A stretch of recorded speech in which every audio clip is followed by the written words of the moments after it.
RCR presenta Perú 2030, programa sobre la reforma del Estado, la descentralización, la modernización de la gestión pública, el desarrollo regional y local en el marco de los 17 Objetivos de Desarrollo Sostenible de la Agenda 2030. Información, entrevistas, análisis y debates. Llevamos 7 años debatiendo los problemas del país y sus posibles soluciones. Perú 2030, con la dirección y conducción de Franz Portugal.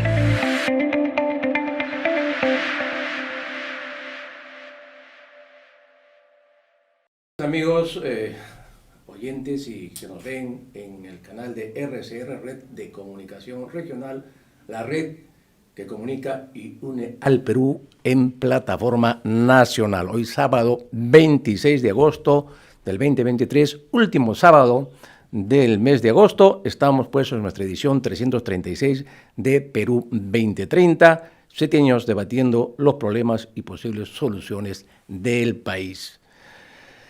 El tema de nuestra mesa central de hoy es el de ordenamiento territorial y la creación del Sistema Nacional de Ordenamiento Territorial a propósito del proyecto de ley 5723, que titula Ley de Ordenamiento Territorial y Creación del Sistema Nacional de Ordenamiento Territorial, presentado por el gobierno este 16 de agosto. Luego de 11 años, nuevamente se presenta en el Congreso una nueva ley de ordenamiento territorial. Esta vez ha sido el Poder Ejecutivo, no porque los anteriores proyectos de ley que se presentaron fueron de congresistas, no hubo iniciativa del Poder Ejecutivo. En los años 2011 y 2012 se presentaron 4 proyectos de ley, inclusive un proyecto de ley del Gobierno Regional de Cajamarca, fuera de los congresistas. El ordenamiento territorial, estimada audiencia, es una política de Estado en cuanto permite la conservación, uso y aprovechamiento de los recursos naturales y de la diversidad biológica, así como la ocupación ordenada del territorio. Eso dice el acuerdo, en el Acuerdo Nacional, la Política de Estado 11, pero posteriormente salió pues la Política de Estado 34, más amplia y más desarrollada respecto a lo que es el orden del territorio nacional. Hemos hablado en alguna oportunidad lo que existe en nuestro país es un desorden territorial que afecta gravemente su desarrollo, ¿no? Y que obviamente genera una serie de conflictos territoriales, producto pues de este desorden y de que muchas entidades del Estado pues tienen sus manos en un plato, ¿no? Donde todo interviene, pero después nadie tiene la responsabilidad de lo que pasa.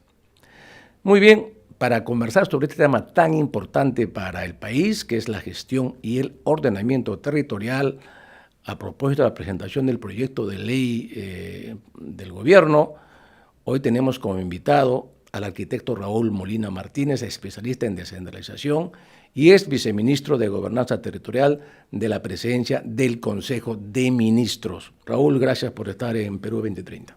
Un saludo a tus oyentes y televidentes y te agradezco mucho la invitación para tratar un tema tan sustantivo como este. Antes de empezar con nuestra mesa central, vamos a señalar brevemente cuáles son los hechos que marcaron la semana política. Gasolineros, un general y 5 oficiales del ejército peruano son detenidos por robo sistemático de combustible. Ya pues, ¿cuándo va a parar esto? ¿No? Hay un general ya preso por esto, Donaire, ¿no? Por robo de combustible, ¿no? El Ministerio Público y la Policía Nacional han logrado pues, la detención de 9 integrantes del Ejército del Perú. Qué vergüenza para el Ejército peruano que ocurra este tipo de cosas. El otro tema que estuvo en la semana fue el tema de los mochasueldos, también a propósito de que por primera vez en el Perú un parlamentario ha sido condenado por recortar el sueldo de sus trabajadores de su despacho. Se trata de Michelas Urtecho, recordemos a Urtecho, ¿no? Que hubo un escándalo cuando era congresista. ¿Sabes cuántos años se le ha impuesto a este señor en su condena, 22 años y 5 meses de prisión. También a su esposa como cómplice de este delito. Así que ya sabemos, la justicia tarda, pero llega. Y hay 11 congresistas actuales que están acusados por el mismo caso, así que ya saben qué les espera y supongo que estarán asustados. Está María Cordero Yontay, Katy Ugarte, Edgar Tello, José Arriola, Magali Ruiz, Rocío Torres, María Acuña, Jorge Flores Sancachi, Heide Juárez, Magali Portero y Alejandro Soto, el actual presidente del Congreso. Ojalá pues que la justicia actúe más célere, ¿no? Y proceda como es debido conforme a ley. Por otra parte, esta semana también se anunció pues el blindaje al presidente del Congreso, lo anunció Fuerza Popular y Perú Libre, que han cerrado filas para defender al señor Alejandro Soto, pese a las denuncias en su contra, ¿no? También están jugando las firmas, ¿no?, de censura, ¿no?, que son promovidas por el congresista Roberto Sánchez de Cambio Democrático contra el presidente del Congreso. Han señalado que ya tienen 18 firmas y le falta pues 8 para completar las 26 firmas que requiere, y han señalado que ya están conversadas y que la próxima semana se estará presentando, ¿no?, la moción de censura al presidente del Congreso. También esta semana sonó muy fuerte el buquelismo. Altos funcionarios del gobierno de Dina Boluarte se mostraron a favor de la instalación de medidas en contra de la delincuencia tipo Bukele, ¿no? Y también el Poder Judicial, el titular Javier Arévalo y el premier Alberto Talalo se habían pronunciado al respecto, y pues están los análisis, las controversias, etcétera, ¿no? Y contradictoria porque algunos señalan que es efectiva pues el trabajo que ha hecho Bukele contra la criminalidad, ha bajado sustancialmente casi a cero, ¿no? Y los otros dicen, pues hay atropello a los derechos humanos. También el caso de Benavides esta semana estuvo muy fuerte. El Poder Judicial aceptó el trámite de la demanda de amparo de la fiscal de la Nación, Patricia Benavides, y que interpuso contra integrantes de la Junta Nacional de Justicia. Pero por su parte, pues sale la contraofensiva de parte de quienes están a favor de la fiscal de la Nación, ¿no?, como es la congresista de Avanza País, Patricia Chirinos, que ha presentado una moción de orden del día que buscará la remoción de la totalidad de los miembros de la Junta Nacional de Justicia, ¿no?, lo cual obviamente muestra los intereses que están en juego. Y finalmente, para anunciarles que hay 2 temas que nos interesa tratar en próximos programas. Uno es el tema de la seguridad alimentaria, dado que hay problemas en las siembras, como han sido anunciados, ¿no? Se han reducido las siembras a nivel nacional y los precios han subido, ¿no?, lo que conforman la canasta familiar en 28%, ¿no?, en el segundo trimestre de este año. Este tema vamos a conversarlo en próximo programa, como también el otro tema que nos preocupa, que es el estrés hídrico que se nos viene en Lima. Pues los glaciares ya no están como estaban antes y va a haber problemas de agua en Lima, ¿no? Así que estamos advertidos, vamos a ver qué va a hacer el gobierno para resolver este problema. Muy bien, estos fueron pues los temas más importantes de la semana. Vayamos entonces con nuestra entrevista de hoy día, ¿no?, que es sobre el tema del ordenamiento territorial, a propósito del proyecto que se ha presentado el Poder Ejecutivo, y estamos pues con una persona que tiene amplio conocimiento sobre el tema, por su larga trayectoria en esta materia. Estamos hablando del arquitecto Raúl Molina, que vamos a conversar sobre él. La primera pregunta, Raúl, que queremos hacerte es, ¿qué es el ordenamiento territorial, ¿no?, y por qué es tan importante? Para que nuestra audiencia se pueda ilustrar sobre este tema, que parece que fuera un tema complicado, pero no lo es. ¿Qué es el ordenamiento territorial y por qué es importante este tema? Las sociedades desarrollamos muchas actividades diversas en el territorio. Y si las dejamos a la iniciativa individual de cada uno de nosotros, lo que se va a producir es lo que conocemos cuando vamos a cualquier lugar del Perú, el desorden más absoluto. Y no solo es desorden por el hecho de que no nos guste permitir que cada uno pueda instalarse donde quiere instalarse. Genera un montón de riesgos. O sea, parte del problema de no tener regulaciones efectivas de ordenamiento territorial es que, por ejemplo, que nuestra gente se instala en lugares de alto riesgo no mitigable. Y cuando hay un desastre natural o un huaico, se lleva sus casas, se lleva sus pertenencias.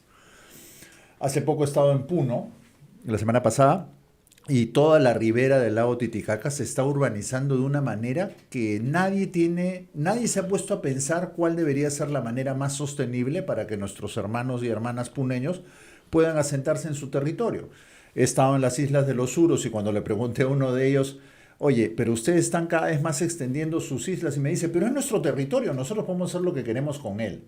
De acuerdo, pero tiene que ser a partir de una reflexión de cuáles son las mejores reglas de convivencia entre todas las cosas que la sociedad peruana necesita hacer en el territorio. El ordenamiento territorial no es un sistema de prohibición de usos, es construir un sistema de reglas para que las distintas actividades humanas en cada lugar del territorio puedan convivir de manera sostenible.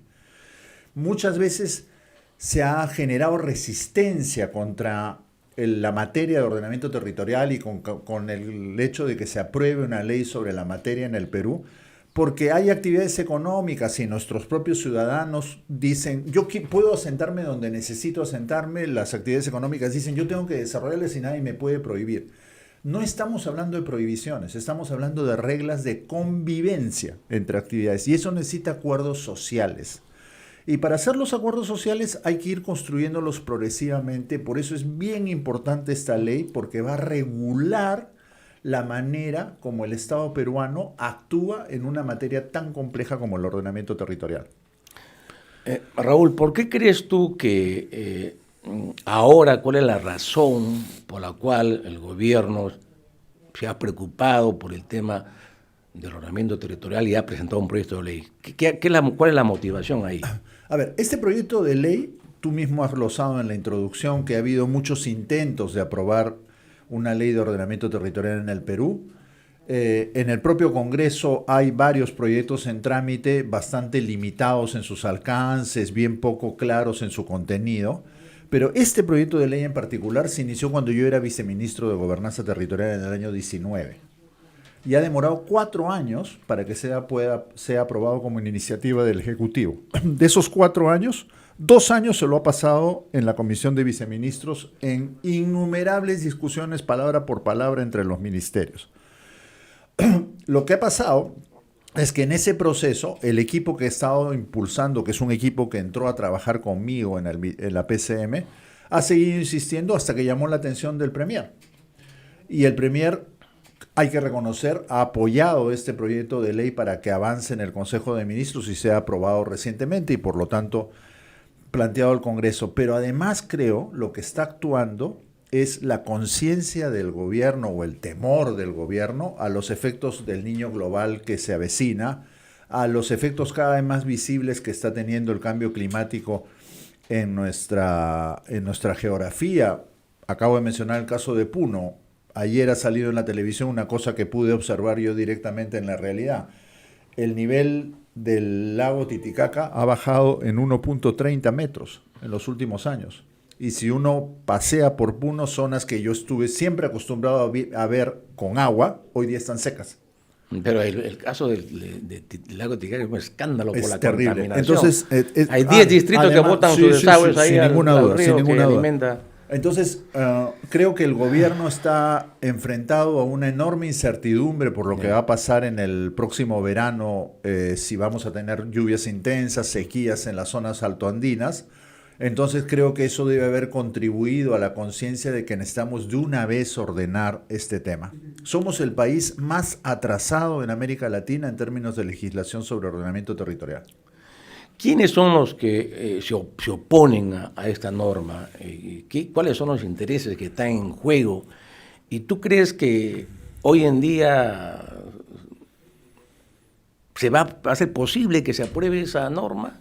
va a ser posible que se le dé pista o va a ocurrir lo mismo que nos pasó en el Congreso de la República en los años 2013, 2014, cuando, a pesar que había un dictamen, jamás se aprobó ni se puso al debate en el Pleno. A ver, yo creo que hay muchas resistencias, hay muchos temores desde distintas tribunas o sectores. Hay un riesgo de que el debate en el Congreso se empantane. Esta ley en estos 4 años que ha estado dentro del Ejecutivo ha sufrido muchas deformaciones respecto al proyecto original. El proyecto original era muy simple. ¿Y por qué era muy simple, Franz? Porque la materia, en términos de rectoría, estaba a cargo del Ministerio del Ambiente, pero la competencia de implementación del ordenamiento territorial está claramente establecida a cargo de los gobiernos regionales en su ley orgánica. Sin embargo, los gobiernos regionales han estado muy limitados para poder ejercer esa competencia, en parte por restricciones que el propio Ministerio del Ambiente ha puesto, presumo, por presiones que recibió a lo largo de los años. Entonces, los gobiernos regionales no podían avanzar en el ejercicio de la materia, pero esa es una mirada muy simple de la complejidad de responsabilidades que están involucradas en esto. Los gobiernos locales, sobre todo los urbanos, hacen desarrollo urbano y acondicionamiento territorial a nivel provincial. Y esas son expresiones de ordenamiento territorial. Cuando una municipalidad aprueba su plan de zonificación de usos de suelo, está haciendo ordenamiento territorial, porque está regulando la convivencia de usos en la ciudad. El ordenamiento territorial como materia general es lo mismo, es contribuir a ordenar la convivencia de usos en todo el territorio. Y no tenemos que asustarnos, porque eso tiene que ser producto de un escalonamiento de decisiones que van de lo nacional a lo regional y de lo regional a lo local. Más bien, sin ley, lo que tenemos es lo que asustaba, por ejemplo, a la inversión minera, que los gobiernos regionales tomaran decisiones unilaterales sobre usos de suelo del territorio. Lo que se está creando con esta ley es un sistema que articula a todos los organismos del gobierno nacional que toman decisiones sobre territorio y que articula a los 3 niveles de gobierno en lo que les corresponde tomar decisiones sobre el territorio. Entonces, no le tengamos miedo. Es una ley muy básica que lo único que trata es de meter a todos los que actúan sobre el territorio en un sistema coordinado. Ese sería el principal aporte que propondría la norma, pero el Perú llega tarde a este tema de ordenamiento territorial. Otros países de América Latina ya tienen hace varios años, ¿no es cierto?, este tipo de norma, ¿no? Y funciona, como Venezuela, Uruguay, Colombia, Salvador, Brasil. Ya tienen... Y no ha pasado nada. Sí. La inversión privada no se ha parado, el país no se ha convertido en una batalla campal por el territorio. Lo único que hace es encauzar las distintas expectativas de uso que tienen en el territorio y generar distintos niveles de discusión y de acuerdo sobre esos fines. ¿Una ley de ordenamiento territorial o una ley de gestión del territorio y de ordenamiento? Lo que pasa es que son 2 cosas distintas, Franz. O sea, la gestión del territorio, tú mencionaste la política de Estado 34 del Acuerdo Nacional, que les tomó meses ponerse de acuerdo palabra por palabra para construir esas hojitas. Y una de las cosas que terminaron decidiendo fue reemplazar ordenamiento por gestión del territorio. Gestión del territorio implica varias otras cosas. Implica, por ejemplo, la demarcación, implica la gestión de riesgos de desastres, implica la propia descentralización y el arreglo de competencias entre niveles de gobierno para gestionar el territorio, implica la construcción de información territorial en lo más profunda y escalonada que se pueda para informar los estudios que se hagan sobre territorio. Todo ese conjunto de materias constituye la gestión territorial. Una de ellas es el ordenamiento territorial. Entonces, yo creo que es bien importante que le demos base legal general, es una base legal general sobre el asunto. Uno de los temas que más se está discutiendo a este respecto es el tema de la rectoría, que por qué PCM se toma esa atribución. Este asunto nació de la famosa ley 3230 del año 2014, que metió una disposición diciendo que el ordenamiento territorial no fijaba usos de suelo. Yo creo que fue parte de la ignorancia de esa ley, porque justamente el ordenamiento territorial lo que hace es construir consenso sobre los usos de suelo y generar reglas de convivencia entre los usos. No significa minería sí, agricultura no, o agua sí, minas sí, no. Significa, para poder tener minería, desarrollo urbano, agricultura, carreteras, líneas eléctricas en un espacio territorial, hay que poner reglas para que esos usos puedan convivir. Y esas reglas regulan las intensidades de esos usos, regulan cómo se relacionan entre sí, igualito que en las ciudades. Entonces, ¿qué pasaba en el Perú? El MINAM supuestamente tenía la rectoría del tema, pero el MINAM no decidía sobre una serie de cosas que decidían otros ministerios en el territorio. Por ejemplo, Ministerio de Energía y Minas, concesiones mineras. Por ejemplo, Ministerio de Agricultura, áreas, zonificación forestal y áreas, titulación rural. Por ejemplo, Ministerio del Ambiente, áreas naturales protegidas, zonificación económica ecológica. Ministerio de Cultura, reservas arqueológicas. Todos sabemos, la reserva arqueológica de Nazca tiene como 6.000 hectáreas englobando toda la ciudad. Y en Nazca nadie puede hacer nada porque se supone que es un área arqueológica. Eso no es ordenamiento territorial, porque cada ministerio decidía por su cuenta y verticalmente. Todos esos ministerios sin consultar entre ellos, sí, ni coordinar. Nada. Y el MINAM no tenía ningún poder para obligarlos a coordinar entre sí, porque claro, cada no uno tiene. se parapetaba en su competencia sectorial. Y si bajamos por niveles de gobierno, los gobiernos regionales tenían la competencia, pero el MINAM nunca los dejó pasar de la zonificación económica ecológica. O sea, en el año 2014, cuando sale la 2230, teníamos 17 zonificaciones económicas ecológicas aprobadas. ¿Y qué ha pasado en el interín? Les metieron una norma para inventar 6 estudios especializados y un diagnóstico integrado territorial.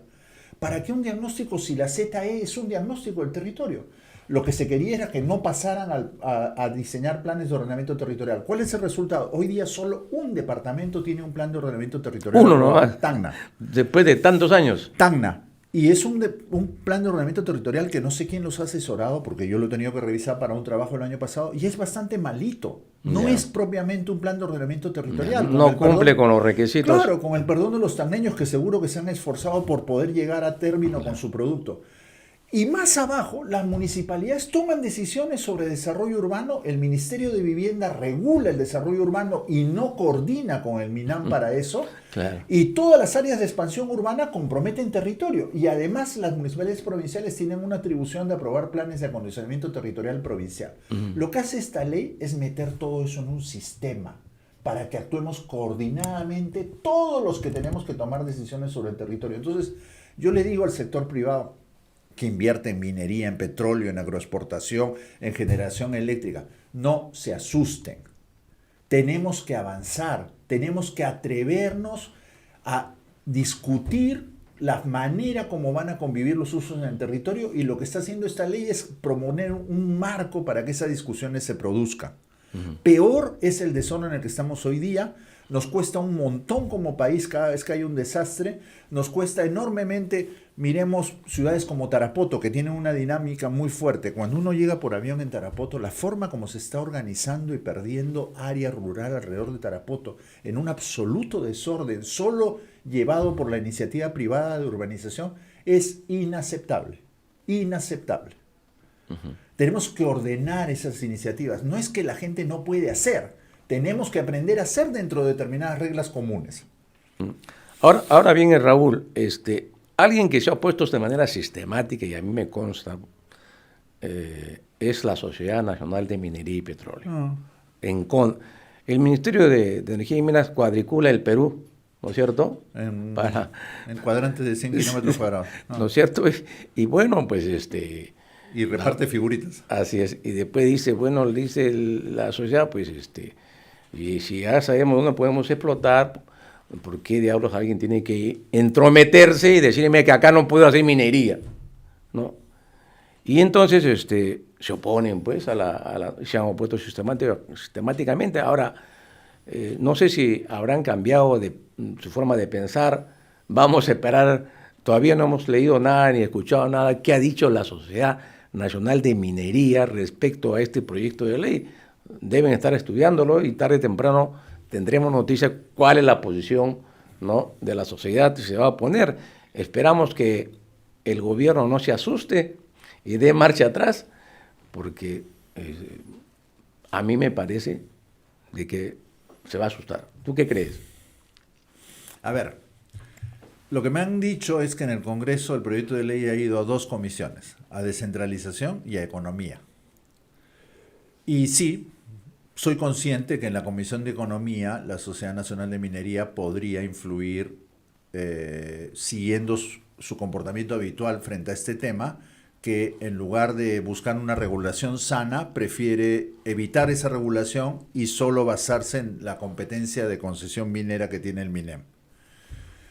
Esta ley no restringe las competencias sectoriales. Lo que busca es que todos los involucrados estemos dentro de un sistema y crear una rectoría de nivel superior que cree reglas generales para el ejercicio de las competencias de todos los que actúan en el sistema. Entonces, ¿qué va a significar eso? No significa que el MINAM no va a dar concesiones mineras, pero hay casos en el Perú donde las cuadriculitas esas de 100 kilómetros cuadrados hacen que hayan departamentos que el 80% de su territorio está con la cuadrícula de concesiones mineras. Así es. Las empresas mineras no usan todo ese territorio. Es una superficie que reservan, pero muchas veces usan porciones muy pequeñas de ese territorio. Entonces, es una concesión que es un título, le da derecho a actuar, pero dentro de toda esa superficie tenemos que comenzar a distinguir entre áreas de producción, áreas de protección de la producción y áreas que no afectan las operaciones de las minas y que tenemos que comenzar a preguntarnos en qué las podemos usar.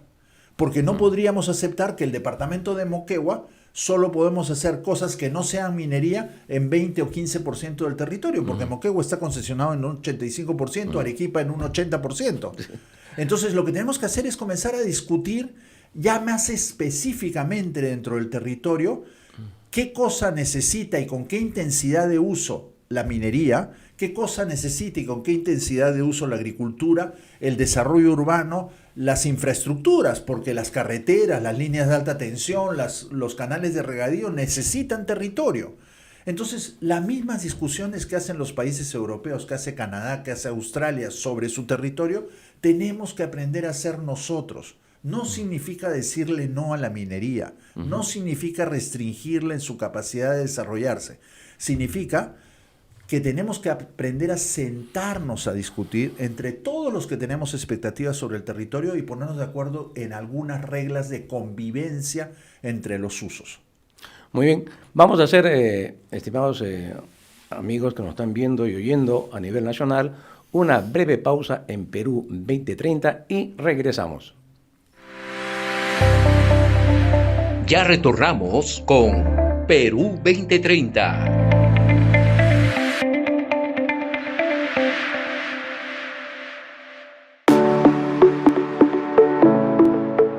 Desde 1995, la Superintendencia de Banca y Seguros, AFP, supervisa de manera permanente a la derrama magisterial, que además cuenta con sus propios órganos de control interno, como el Consejo de Vigilancia y un equipo de riesgos y auditoría interna. Derrama Magisterial es la institución de previsión y seguridad social del magisterio peruano, que ofrece la mayor garantía, solidez financiera y seguridad a sus asociados.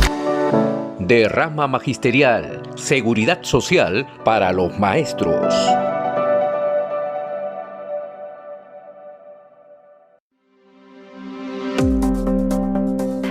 Una alimentación correcta durante la infancia es importante porque el organismo del niño se encuentra en crecimiento y formación. Así lo confirma la nutricionista Catherine Chamorro. La adecuada alimentación es el criterio más importante que se debe cumplir desde que nace hasta los 2 años de edad, porque esta es una ventana crítica de crecimiento para el niño, no solo de ganancia de peso y talla, sino también de desarrollo cerebral.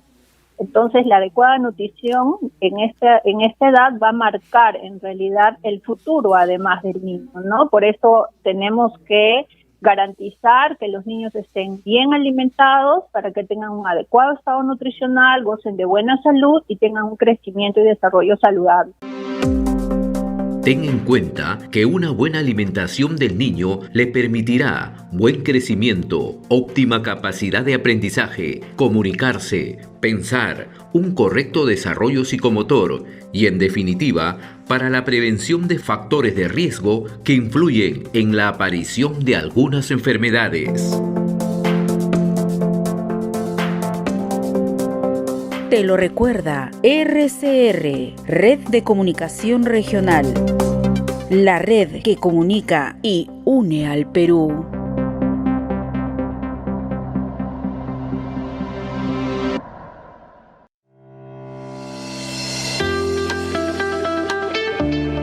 Compañero, capacítate, mejora tu desempeño en obra, adquiere nuevos conocimientos, consigue nuevas oportunidades laborales. El CONA te capacita en diversos cursos del sector construcción, sin costo adicional y con instituciones de prestigio. CUMPA, marca la diferencia, sé un crack de la construcción.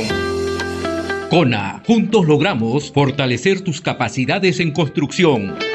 Inscríbete llamando al 966-450444, 912-185865 o acércate a nuestra oficina ubicada en Prolongación Cangallo 670, tercer piso, La Victoria.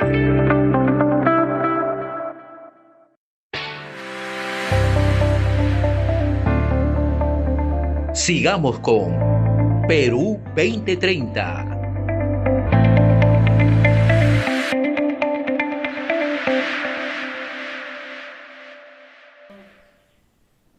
Muy bien, continuamos con nuestro programa de hoy día, que es sobre el tema del ordenamiento territorial en el país, a propósito de la ley, el proyecto de ley presentado por el Poder Ejecutivo que crea el Sistema Nacional de Ordenamiento Territorial.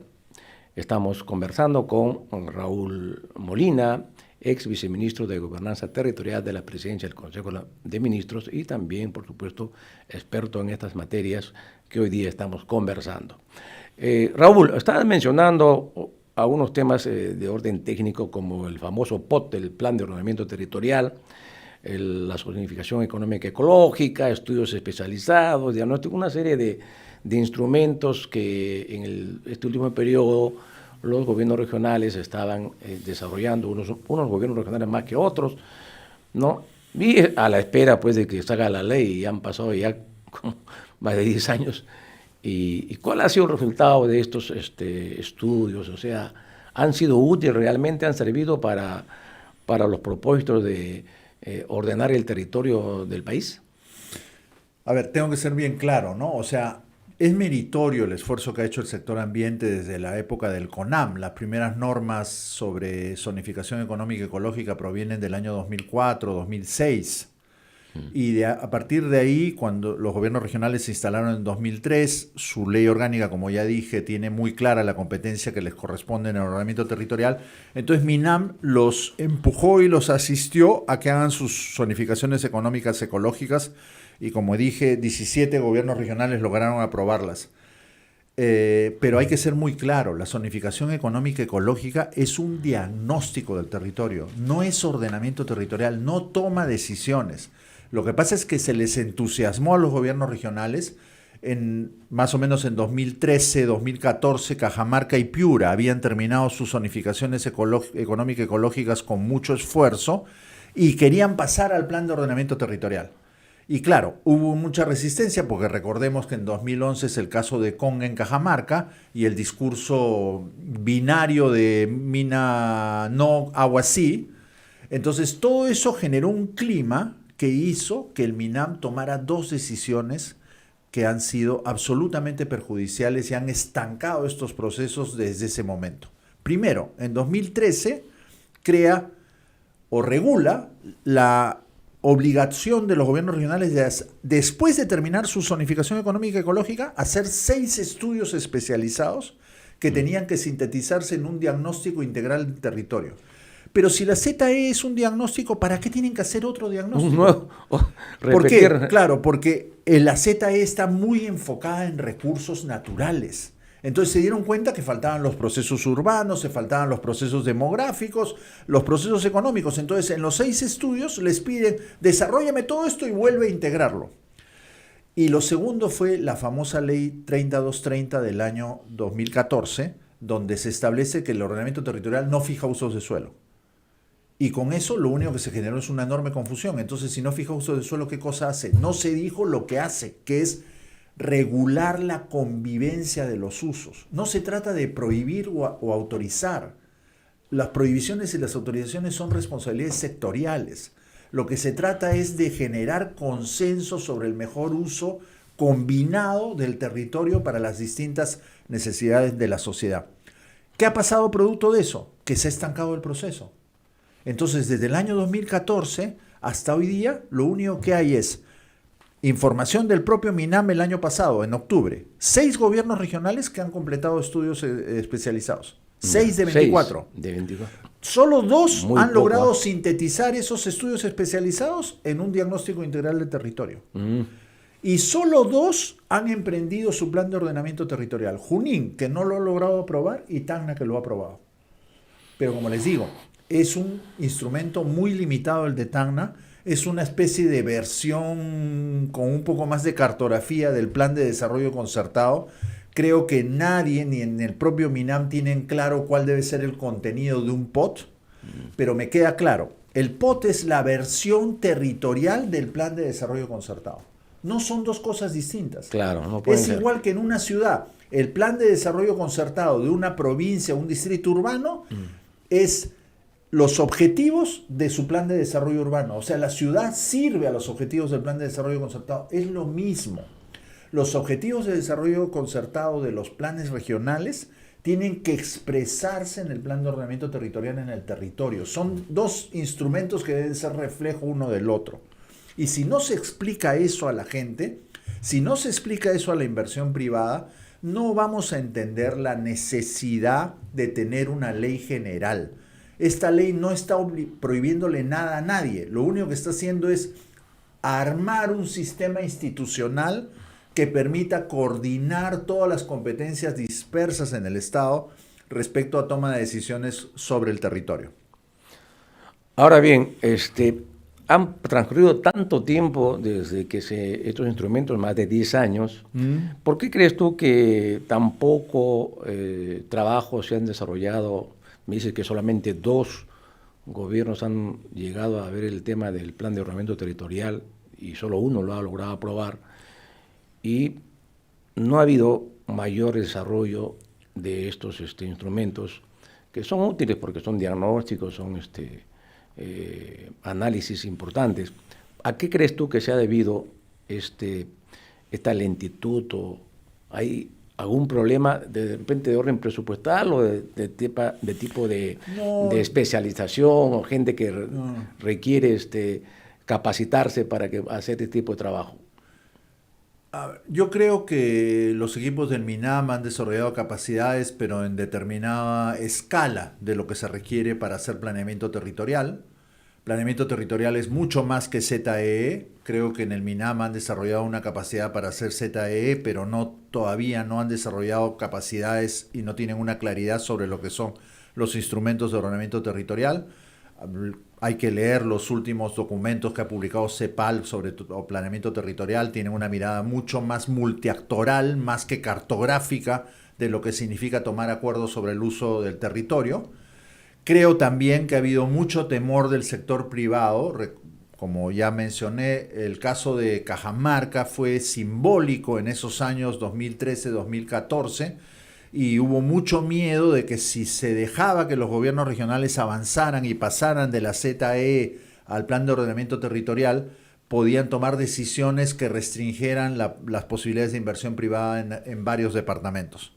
Entonces el MINAM creo que cedió y creó este viacrucis de los 6 estudios especializados más el diagnóstico territorial para retrasar la posibilidad que los gobiernos regionales llegaran al plan de ordenamiento territorial. Es duro lo que estoy diciendo, claro, pero creo que el MINAM terminó poniendo un rompemuelle enorme en el camino a la maduración de la materia en el caso peruano, por temor a los excesos de los gobiernos regionales, pero esa no era la salida. La salida tal vez fue justamente crear un sistema donde hubieran reglas nacionales muy claras para que los gobiernos regionales no cometieran excesos y además articular lo que deciden los municipios a nivel de acondicionamiento territorial y desarrollo urbano con lo que los gobiernos regionales decidieran a nivel intermedio. Los gobiernos regionales, por la escala de territorio que manejan, no deben llegar a un detalle en los usos de suelo, sino generar las grandes políticas de uso de su territorio. ¿En base a qué? En base a reglas establecidas nacionalmente. Esas reglas nacionales no las puede establecer ningún ministerio por separado, ni siquiera el MINAM, porque el MINAM no tiene ninguna capacidad, digamos, obligatoria de coordinación con el Ministerio de Energía y Minas, con el Ministerio de Agricultura, con el Ministerio de Cultura o con el Ministerio de Vivienda y Construcción y Saneamiento. Por eso, cuando a mí en 2018 me llega un documento y me dice implemente en el viceministerio la materia de ordenamiento territorial, yo primero dije, ¿pero por qué? Pero lo discutimos con el equipo y nos dimos cuenta que efectivamente se necesita un poder de coordinación, una cabeza de sistema por encima de los ministerios. La PCM no pretende reemplazar a los ministerios sectoriales. Cada uno tiene sus competencias. La PCM lo único que va a hacer es ser rector de un sistema muy complejo y tratar de establecer reglas generales para que cada uno dentro de ese sistema pueda ejercer sus propias competencias. Claro, los anteriores proyectos que se trabajó en la Comisión de Descentralización en el 2012, 2013, también planteaban el tema del sistema, ¿no? Estaba presente ahí. Pero un tema que ahí era importante y fue un eje de la discusión y que en cierto modo trabó la posibilidad de que se apruebe esta ley fue el tema del tema vinculante que llamaba, ¿no? Si los planes de ordenamiento territorial deberían ser vinculantes. ¿Qué querían decir con vinculantes? Que era obligatorio, ¿no? Su uso, ¿no? Nadie podía hacer por fuera de lo que establecía el POT. ¿Qué opinas tú al respecto de este tema que fue, digamos, la discrepancia principal? ¿Por qué no se avanzó en aprobar esta ley? Porque se supuso erradamente que el plan de ordenamiento territorial es un sistema de autorizaciones y prohibiciones para el uso de suelo. Y vuelvo a insistir, no es eso, es un sistema de reglas para que convivan las actividades humanas en el territorio urbano y rural. Entonces, esta norma, si no mal no recuerdo, por lo menos aquella que yo dejé, no habla de vinculancia. Lo que dice... No, esta tampoco. No habla de vinculancia, habla de vinculancia. Porque asume lo siguiente. Más que vinculancia, lo que interesa es la construcción de acuerdos entre los actores del territorio sobre los usos que éste va a tener en relación con los objetivos de desarrollo del territorio. Y lo segundo, dice...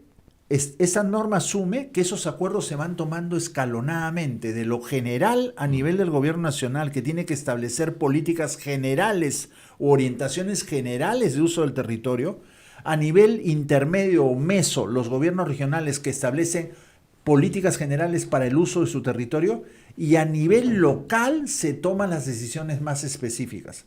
Entonces, ¿qué está buscando esta ley? Que en lugar de que alguien se mande por la libre, tomando una decisión arbitraria sobre el uso del territorio o poniéndose en el plan de prohibir o no prohibir, es que poco a poco los peruanos y las peruanas, sus empresas, sus instituciones públicas, por niveles nos vayamos poniendo de acuerdo con cada vez más precisión del uso de territorios cada vez más específicos. Es decir, no se van a tomar decisiones cerradas sobre todo un departamento, diciendo en cada sitio qué cosa se va a hacer o no se va a hacer. Se van a ir tomando decisiones por capas, basadas en acuerdos entre los actores involucrados en el uso del territorio. La idea es que lo más específico se decide en el nivel más pequeño, donde los actores tienen una relación más directa. Eso es válido para los mineros, eso es válido para nuestros ciudadanos que ocupan lugares de riesgo. Para la agricultura. Es válido para la agricultura, es válido para la disposición de la infraestructura. Hoy día en el Perú no tomamos ninguna consideración de tipo multifactorial, multidimensional, cuando decidimos meter una línea de alta tensión, una represa o una carretera. Y eso tiene que tomar en cuenta también las capacidades del ambiente, la relación con las ciudades, la relación con el litoral, la relación con las actividades productivas. Esas discusiones no se hacen en el Perú porque nos hemos resistido a tener un sistema de ordenamiento territorial. Ahora bien, un tema que vemos en este proyecto de ley que ha presentado el Poder Ejecutivo es el hecho de que el sistema está compuesto por 16 entidades públicas, ¿no? Y a eso les agregamos los gobiernos regionales, que son 25, 26, ¿no? Los gobiernos locales, ¿no? Y otras entidades. ¿No? Entonces, un monstruo ahí gigantesco. ¿Tú crees que eso funcione, Raúl? Va a ser complicado hacerlo funcionar. Y por eso se necesita esto que en la PCM llamábamos, entre comillas, una suprarrectoría, una rectoría de segundo nivel que ayude a que perro, pericoto y gato puedan comer del mismo plato. Yo creo que lo clave acá en el nivel nacional es el Ministerio del Ambiente, el Ministerio de Energía y Minas, el Ministerio de Agricultura y el Ministerio de Vivienda, Construcción y Saneamiento, que junto con la PCM tienen que comenzar a diseñar reglas comunes. Discutir esas reglas comunes con el sector privado para poder generar orientaciones globales de uso del territorio en el Perú. En el marco de esas orientaciones globales le va a tocar a los gobiernos regionales construir espacios de consulta y acuerdo con los actores que actúan en su territorio para ir construyendo consensos sobre reglas de convivencia entre los usos. Va a ser complicado, sí, va a ser complicado, pero es peor no tener un marco. Lo que hemos estado en muchos años dedicados al tema de la estructura del Estado, por la actividad profesional que hemos tenido en el Congreso, en la Comisión de Descentralización, en el diseño de estructura y funciones del Estado, decimos que este tipo de conformación que se crea debería ser en la parte formal legal importante, ¿no? O sea, hay que ponerlo porque ¿cómo es tú que haces para conjugar diferentes perspectivas, ¿no? Porque el sectorialismo es uno de los males que tenemos en el funcionamiento del Estado. O sea, el sectorialismo pues afecta gravemente el funcionamiento de la gestión pública, su eficiencia y su eficacia, ¿no? Por eso es que cuando diseñamos a los gobiernos regionales, nosotros integramos en las gerencias regionales, ¿no? Integramos lo sectorial para que funcione, ¿no? Y hay gobiernos regionales que no entendieron nunca esto, gobernantes, mejor dicho, como Arequipa, que imitaron a la misma estructura de los ministerios en sugerencias, saliéndose del marco de la ley, ¿no? Claro. Lo cual es absurdo, ¿no? O sea, hay que integrar. Ya varios han hecho eso, ¿no? Sí, la Libertad, Lambayeque. Yo creo que lo han hecho más por intereses políticos, para tener más cargos que distribuir entre su gente, más que por, digamos, la operativización o el funcionamiento eficaz del gobierno regional, ¿no? Y han violado la ley, desde mi punto de vista, abiertamente, y nadie ha dicho nada sobre eso. Ahora bien, pero sobre este tema de organización y funcionamiento, ¿no? ¿Quién sería a cargo en términos técnicos operativos? Porque debajo de esta representación sectorial debe haber una unidad, desde mi punto de vista, que no está en la norma, no está establecida. Se supone que en el reglamento se establecerá, ¿no? ¿Qué organismo, qué nivel sería la que haga el soporte técnico operativo para que efectivamente funcione, ¿no?, este sistema?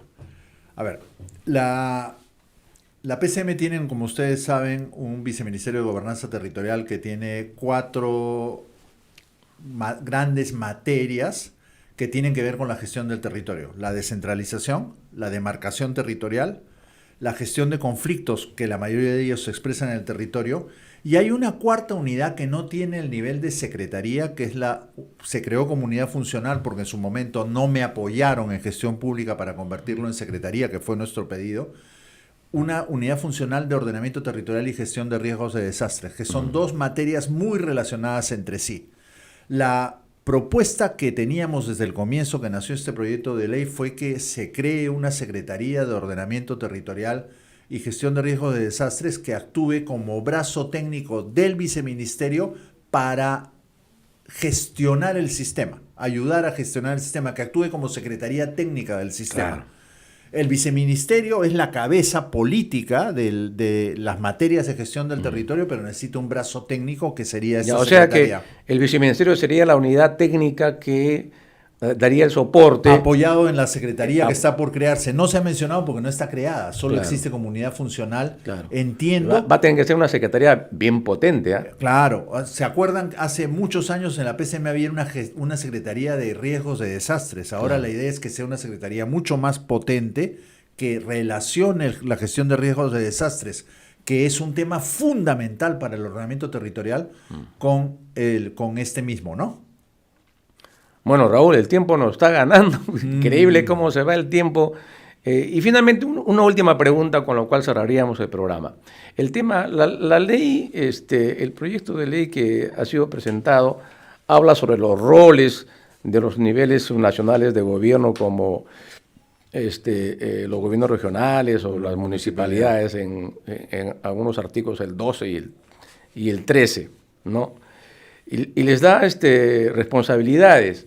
¿Tú no crees que esto estaría chocando con la ley orgánica de gobiernos regionales y la ley orgánica de municipalidades? ¿O habría que hacer una reforma de las funciones, ¿no?, tanto regionales como municipales, para poder articular, ¿no es cierto?, las competencias y funciones? Lo que pasa es que ni en la Ley Orgánica de Gobiernos Regionales ni en la Ley Orgánica de Municipalidades sus competencias sobre ordenamiento territorial y desarrollo urbano están desarrolladas, están desplegadas, están enunciadas a nivel general. O sea, la Ley Orgánica de Gobiernos Regionales, como dije al comienzo, es muy clara en decir que la competencia de implementación de la materia de ordenamiento territorial en cada departamento le corresponde a los gobiernos regionales, pero no dice para hacer eso qué cosa tienen que hacer. O sea, qué funciones tienen que desarrollar. Esta ley lo que ha pretendido es desplegar un poco esa norma general que está establecida en la Ley Orgánica de Gobiernos Regionales. Lo mismo para las municipalidades. El artículo 74, si no me equivoco, dice que las municipalidades son competentes para el desarrollo urbano y el acondicionamiento territorial. En las funciones del Consejo Municipal dice que aprueban planes de desarrollo urbano y planes de acondicionamiento territorial, pero no dicen qué significa en términos concretos como funciones en la materia. Esta ley lo que pretende es abrir eso un poco y es detallar o explicitar qué significa ser competente en ordenamiento territorial, qué significa ser competente en desarrollo urbano. Muy bien, muchas gracias a Raúl por estar en Perú 2030. Muy interesante la charla, ¿no? Hemos aclarado muchos puntos que están ahí en el tintero, ¿no? Con ustedes, amigos, que nos ven a nivel nacional en RCR, en su plataforma digital y de televisión y de radio, les agradecemos por su sintonía y nos vemos con Perú 2030 el próximo sábado a las 10 de la mañana. Muy buenos días y buen fin de semana.